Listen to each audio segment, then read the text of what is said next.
ومن يطع الله ورسوله ويخشى الله ويتقه فأولئك هم الفائزون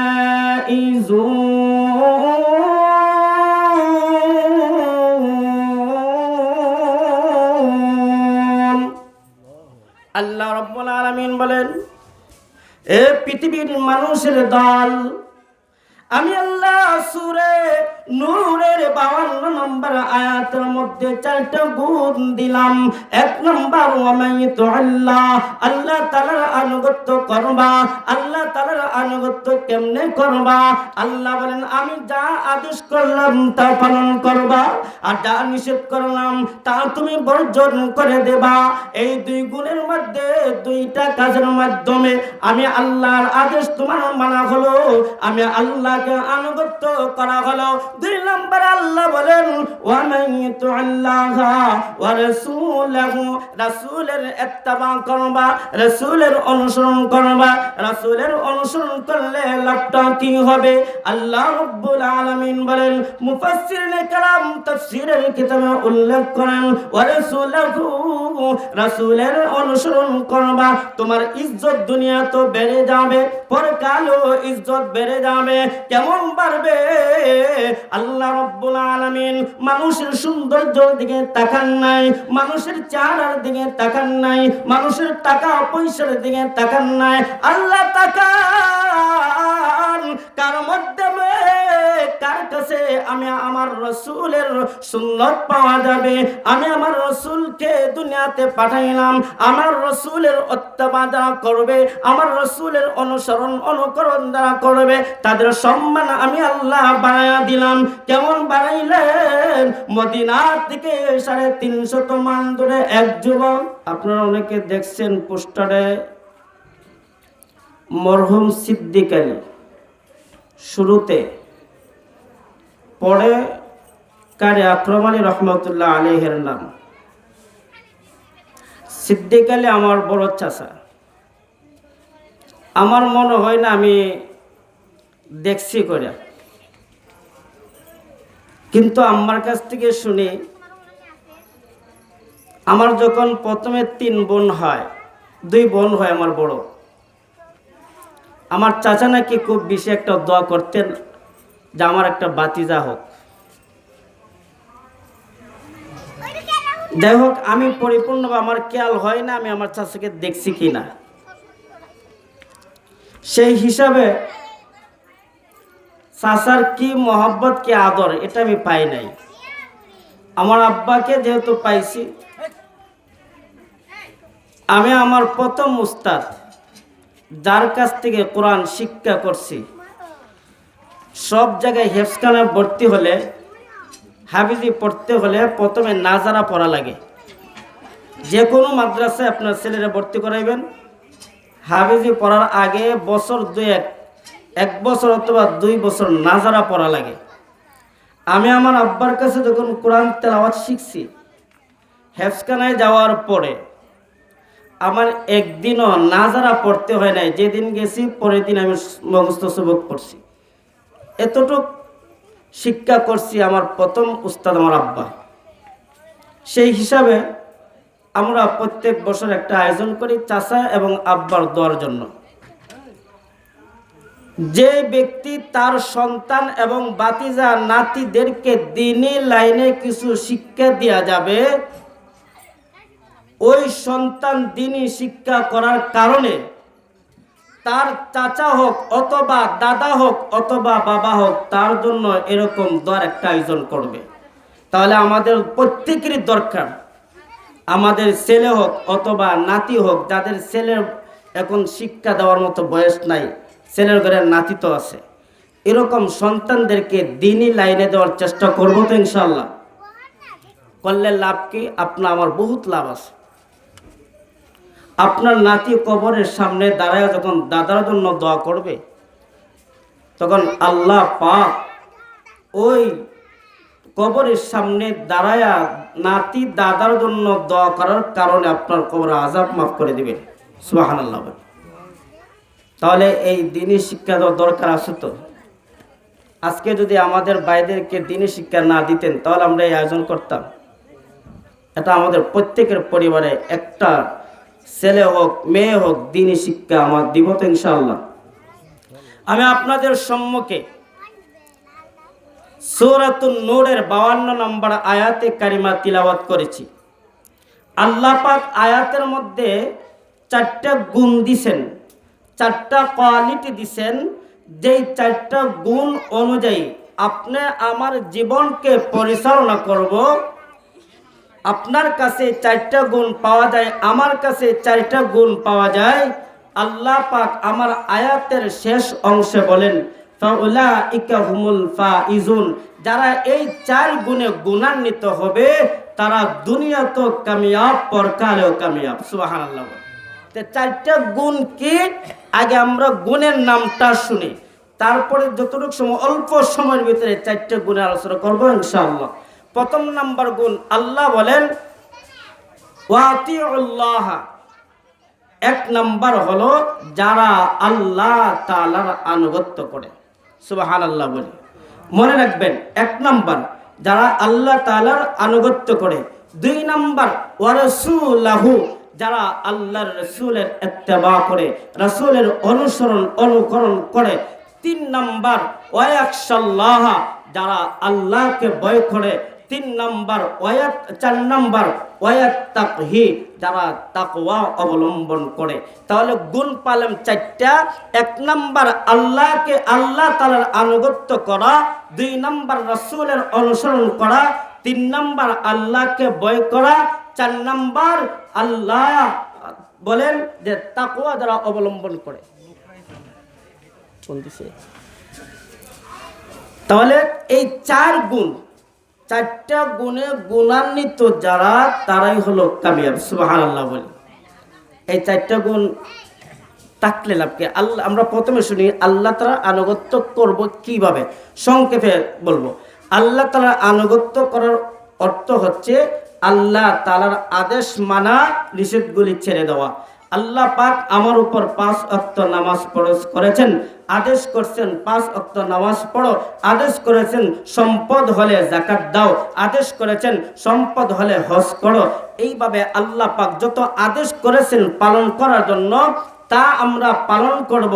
আর যেগুলা নিষেধ করেছেন, হারাম কাজ থেকে বিরত থাকার কথা নিষেধ করেছেন, সুদ ঘুষ থেকে বিরত থাকার নিষেধ করেছেন, এইগুলা যখন আমরা বর্জন করব, এই 2 কাজের মাধ্যমে আল্লাহ তাআলার আনুগত্য করা হবে। সুবহানাল্লাহ বলি। তাহলে কয়টা কাজ? 1 নাম্বার আল্লাহ তাআলার আদেশ মানা, 2 নাম্বার আল্লাহ তাআলার নিষেধ আমার আমল থেকে ছেড়ে দেওয়া। এই 2টা কাজ করতে পারলে প্রথম শর্ত আমি পালন করতে পারলাম। আর প্রথম শর্ত পালন করার মানেই আমি আল্লাহ তাআলার আনুগত্য পরিপূর্ণ আদায় করেছি। সেই জন্য আল্লাহ পাক আমাকে দুনিয়াতেও শান্তি দান করবেন, পরকালেও শান্তি দান করবেন। সুবহানাল্লাহ বলেন। 2 নাম্বার وَمَن يُطِعِ اللَّهَ وَرَسُولَهُ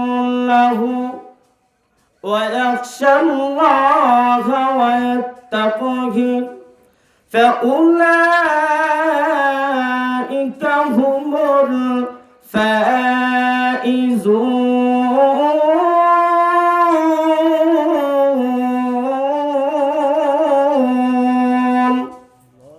আল্লাহ রাব্বুল আলামিন বলেন, এ পৃথিবীর মানুষের দল, আমি আল্লাহ সূরা নূরের 52 নম্বর আয়াতের মধ্যে 4টা গুণ দিলাম। 1 নম্বর ওয়ামাইতুল্লাহ, আল্লাহ তাআলার আনুগত্য করবা। আল্লাহ তাআলার আনুগত্য কেমনে করবা? আল্লাহ বলেন আমি যা আদেশ করলাম তা পালন করবা, আর যা নিষেধ করলাম তা তুমি বর্জন করে দেবা। এই 2 গুণের মধ্যে 2টা কাজের মাধ্যমে আমি আল্লাহর আদেশ তোমার মানা হলো, আমি আল্লাহকে আনুগত্য করা হলো। 2 নম্বর আল্লাহ বলেন ওয়ামাইতুল্লাহ ওয়া রাসূলহু, রাসূলের ইত্তেবা করবা, রাসূলের অনুসরণ করবা। রাসূলের অনুসরণ করলে লাভটা কি হবে? আল্লাহ রাব্বুল আলামিন বলেন, মুফাসসিরিনে কেরাম তাফসীরের কিতাবে উল্লেখ করেন ওয়া রাসূলহু রাসূলের অনুসরণ করবা, তোমার ইজ্জত দুনিয়া তো বেড়ে যাবে, পরকালও ইজ্জত বেড়ে যাবে। কেমন বাড়বে? আল্লাহ রাব্বুল আলামিন মানুষের সৌন্দর্যের দিকে তাকান নাই, মানুষের চেহারার দিকে তাকান নাই, মানুষের টাকা পয়সার দিকে তাকান নাই। আল্লাহ তাকান কার মাধ্যমে, কার কাছে আমি আমার রাসূলের সুন্নাত পাওয়া যাবে। আমি আমার রাসূলকে দুনিয়াতে পাঠাইলাম, আমার রাসূলের ইত্তেবা যারা করবে, আমার রাসূলের অনুসরণ অনুকরণ যারা করবে, তাদের সম্মান আমি আল্লাহ বাড়াইয়া দিলাম। কেমন বাড়াইলেন? মদিনা থেকে 350 মাইল দূরে এক যুবক, মদিনা থেকে 350 মাইলের এক যুবক মদিনার সফরের জন্য বের হয়ে গেছেন। রাস্তার মধ্যে ঘুমে ধরছে, একটা গাছের নিচে বিশ্রাম নিলেন।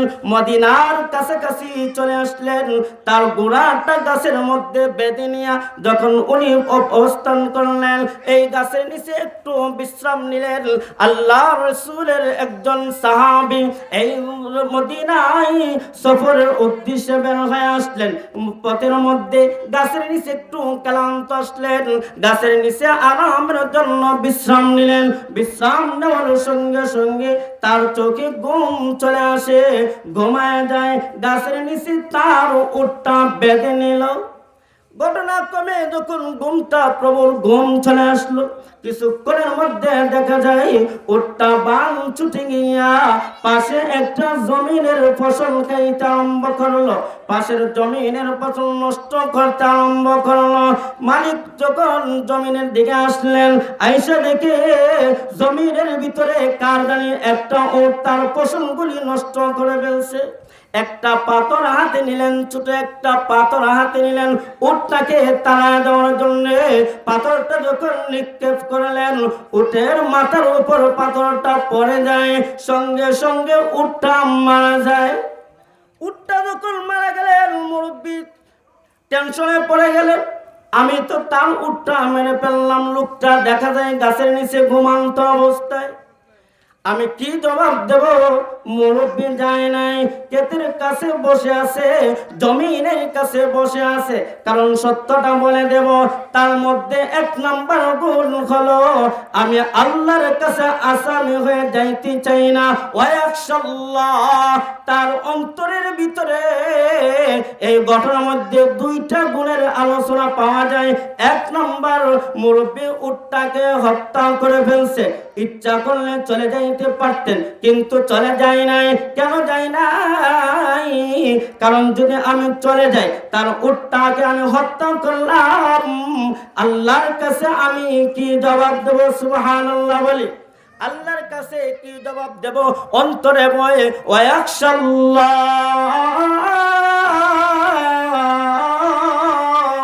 আল্লাহ বলেন, তাদের অন্তরে আমি আল্লাহর ভয় থাকবে, তাদেরকে আমি দুনিয়াতে কামিয়াবি দান করে দেব, সাকসেসফুল করে দেব, পরকালেও তাদেরকে আমি কামিয়াব করে দেব। মুরব্বি চলে যায় নাই, পাশে বসা যুবকের ঘুম ভেঙে গেল। টাকা দেখে উটটা পড়ে আছে, কাছে গিয়া দেখে উটটা আর জীবিত নাই, উটটা আর জীবিত নাই। এবার মুরব্বির কাছে গেলেন, গিয়া বলেন, বাবা বাজান, এই উটটা কে মারছে? বলে, বাবা রে, আমি ইচ্ছাকৃতভাবে উটটা মারি নাই। সুবহানাল্লাহ বলেন। ইচ্ছাকৃত মারি নাই, আমি তাড়ানোর জন্য ছোট একটা চাকা নিয়ে ঢিল দিলাম, সঙ্গে সঙ্গে উটটা মারা যায়। আমার কিন্তু উদ্দেশ্য মারার ছিল না, ডাকানোর উদ্দেশ্য ছিল, তাড়া দেওয়ার উদ্দেশ্য ছিল। এখন যেহেতু উটটা মারা গেছে, আমি চলে যাইতে পারতাম, আমি চলে যাই নাই। কারণ আল্লাহর কাছে কি জবাব দেব? আমাকে ক্ষমা করে দাও। ওই যুবকের শরীরে রক্ত গরম, মাফ করতে পারে নাই। হাত গরম করে মুরব্বিকে একটা চর দিলেন, সাথে সাথে মুরব্বিও মারা যায়। বিপদে পড়ছিনি। একবার উট মারছে, আর তার আগে তাহলে এক থাপ্পড় দিছে, সাথে সাথে মুরব্বি মারা গেছে। এখন করবে এটা কি? এখন করবে কি? ওই যুবকের অন্তর ওয়ায়াকশাল্লাহ, আল্লাহর ভয় আছে। এই ঘটনার ভিতরে 2টা গুণের আলোচনা। তাহলে ওই যুবক মুরব্বির পাশে বসে আছে, চলে যায় নাই, ওনার দুই সন্তান বাবাকে খুঁজতেছে, সকাল থেকে সন্ধ্যা পর্যন্ত খুঁজতে খুঁজতে যখন বাবা জানা বাড়িতে জানা সন্ধ্যার সময় আসছে, সন্ধ্যা আর আসরের মাঝামাঝি অবস্থায় আসছে, আইসা দেখে জমিনের কাছে বাবা শুয়ে আছে, পাশে একটা যুবক বসে আছে, আবার একটা উটও শুয়ে আছে। এবার দুই নওজোয়ান সন্তান আইসা বলে, ভাইজান আমাদের এই বাবা কিভাবে মরছে অথবা খেয়ে আঘাত করছে। আবার পাশে দেখা যায় একটা উটও শুয়ে আছে, উটটাও মারা গেছে। উটটা মরল কিভাবে, আমার বাবা মরল কিভাবে, আর আপনি আবার কোথায় থেকে আসছেন, পাশে বসে আছেন, একটু বলেন তো দেখি। যুবক বলে, বাইরে এই উটটা ছিল আমার, আমি মদিনাতে আসার জন্য 350 মাইল দূর থেকে আসলাম, রাস্তা একটু ক্লান্ত লাগলো, বিশ্রাম নিলাম, শুয়ে গেলাম, উটটা তোমার জমিনে চুইটা ফসল নষ্ট করতে লাগলো, আর তোমার বাবা আইসা উটটাকে তাড়ানোর জন্য ঢিল দিল, উটটা মারা গেছে। আমি ঘুম ভেঙে যখন দেখি উটটা শুয়ে আছে, জিজ্ঞাসা করলাম উটটা কিভাবে মরছে, বলে আমি তাড়াইয়া দিতে গিয়ে ঢিল দিলাম, এটা খায়া উটটা মারা গেছে, এই জন্য আমি বসে আছি তোমাকে কবরটা বলার জন্য। যুবক বলে, ভাই গো, আমি তখন রাগ উঠছে, একটা তাপ্পুর দিতে গিয়া মারার উদ্দেশ্যে দেই নাই, মারার উদ্দেশ্যে দেই নাই, হত্যার উদ্দেশ্যে দেই নাই, রাগ উঠছে একটু দিলাম, সাথে সাথে তোমার বাবাও মারা গেছে। এখন দুই যুবক কেমন থাকবে, তাদেরও তো রক্ত গরম। বলে, আমার উপর তোমরা অত্যাচার না করে চলো, আমি আসামি হইয়া আল্লাহর কাঠগড়ায় যাইতে চাই না, মদিনার দরবারে মদিনায় চলে যাই। তখনকার শাসক ছিলেন খলিফাতুল মুসলিমিন উমর রাদিয়াল্লাহু তাআলা আনহু, সুবহানাল্লাহ। যে উমরের কাছে চলে যাই, আমার বিচার উমরে করবে, চলো আমি নিজেই সাক্ষীর প্রয়োজন নাই। দুই নওজোয়ান যুবক ওই যুবককে নিয়ে উমরের দরবারে গেলেন, উমরের দরবারে গিয়ে মামলা দায়ের করলেন। উমর রাদিয়াল্লাহু তাআলা শুনে বললেন, ঠিক আছে, তোমার কোনো সাক্ষী আছে? বলে, আমার কোনো সাক্ষী নাই, আমি নিজেই বলে দিলাম আমি এই কারণে আমি তাকে হত্যা করলাম, উদ্দেশ্য ছিল না। যখন বললেন, উমর রাদিয়াল্লাহু তাআলা আনহু রায় দেয়া দিলেন, তোমার ফাঁসি হবে। তখন যুবক বললেন, দেখবেন আসামিদের ফাঁসির আগে তাদের শেষ একটা ইচ্ছা পূরণ করা হয়। উমর রাদিয়াল্লাহু তাআলা বলেন, আচ্ছা বলো তোমার কোনো শেষ চাওয়া পাওয়া আছে কিনা? ওই যুবক বললেন, আছে। আমি এলাকাতে আমি ব্যবসার কাজে মদিনে আসছিলাম, আমার বাড়ির পাশে একজন ইহুদির বাড়ি ছিল, ইহুদির কাছ থেকে কিছু টাকা ঋণ নিয়েছিলাম, মাল কিনেছিলাম, তার ঋণটা আমি পরিশোধ করতে পারি নাই, আমাকে একটু সুযোগ দিলে আমি তার ঋণটা পরিশোধ করে আসতাম। সুবহানাল্লাহ বলে, কারণ তার অন্তরে আল্লাহর ভয়।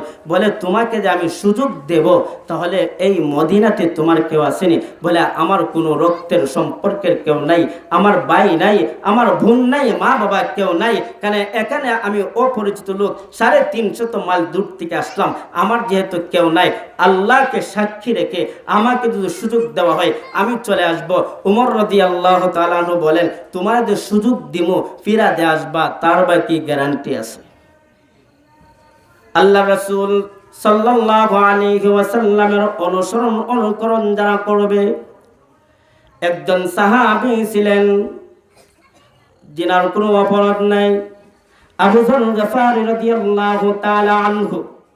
ওই সাহাবী দাঁড়ায় গেলেন, খলিফাতুল মুসলিমিন উমর, আমার কালিমার ভাই, আল্লাহর রাসূল বলেছেন, আল মুসলিমু আখুল মুসলিম, মুসলমানের ভাই, আমার এই মুসলমানের ভাই কথাটা বলেছেন আল্লাহ রাসূল সাল্লাল্লাহু আলাইহি ওয়াসাল্লাম বলেছেন।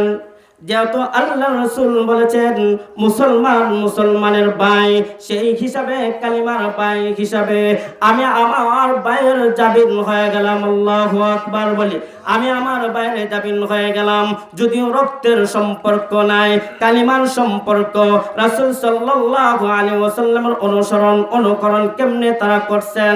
সাহাবী বলেন, কালিমার ভাই, লা ইলাহা ইল্লাল্লাহু মুহাম্মাদুর রাসূলুল্লাহ, যারা কালিমা পড়েছে, ইমানি ভাই হয়ে গেছে, কালিমার ভাই। যদিও ওই যুবকেরা আমার কোনো সম্পর্ক আত্মীয় সত্য ভাই হয় না, আল্লাহ রাসূল বলেছেন মুসলমানের ভাই, সেই ভাইয়ের দাবিতে আমি দাঁড়ায় গেলাম। আমি আমার ভাইয়ের কালিমার দাওয়াত আমি দাঁড়ায় গেলাম। আপনি আমার ভাইকে মুক্তি দেয়া দেন, ছুটি দেয়া দেন, ঋণ পরিশোধ করে আসো। যদি আমার ভাই ফিরে না আসে, আবু যর গফারি বলেন আমাকে ফাঁসিতে ঝুলাইয়া দিয়েন। কালিমার ভাই দাঁড়ায় গেলেন, কারণ মুসলমান ভাই যখন ছুটি পাইলেন, ওই খলিফাতুল মুসলিমিন ওমর রাদিয়াল্লাহু তাআলা আনহু ওই যুবককে বললেন, ঠিক আছে তুমি চলে যাও, আর নির্দিষ্ট আগামী মাসের প্রথম জুমায় একটা ডেট পাস করলেন। আগামী মাসের প্রথম জুমায় জুমার নামাজের পর তোমার ফাঁসি হবে, সেই সিদ্ধান্তটা জানায়া দিলেন। তুমি জুমার আগে চলে আসবা। ওই যুবক মদিনা থেকে চলে আসছেন, আসতে আয়েশা আর ওই দিকে আবু যর গফারিকে কালিমার ভাই হিসেবে জাবিন রাইকে আসলেন। যুবক মদিনা থেকে চলে আসলেন, আয়েশা ইহুদির কাছে চলে গেলেন, ইহুদির ঋণটা পরিশোধ করলেন। ইহুদির ঋণ পরিশোধ করে মার কাছে গেলেন, বাবার কাছে গেলেন। বাবার কাছে গিয়ে বলে, আব্বাজান আমাকে বিদায় দিয়ে দেন, শেষবার মতো বিদায় দিয়ে দেন, আর আসবো না, এই সফরটা হলো আমার শেষ সফর। বলে কেন আসবা না, কিসের জন্য শেষ সফর বললা? বলে বাবা আমি মদিনার একজন ফাঁসামির আসামি হয়ে গেছি গো, আর ফিরে আসতে পারবো না। বাবার কাছ থেকে বিদায় নিলেন, মার কাছ থেকে বিদায় নিলেন। মা ছাড়ে না, মার গলা ধরে কান্দে।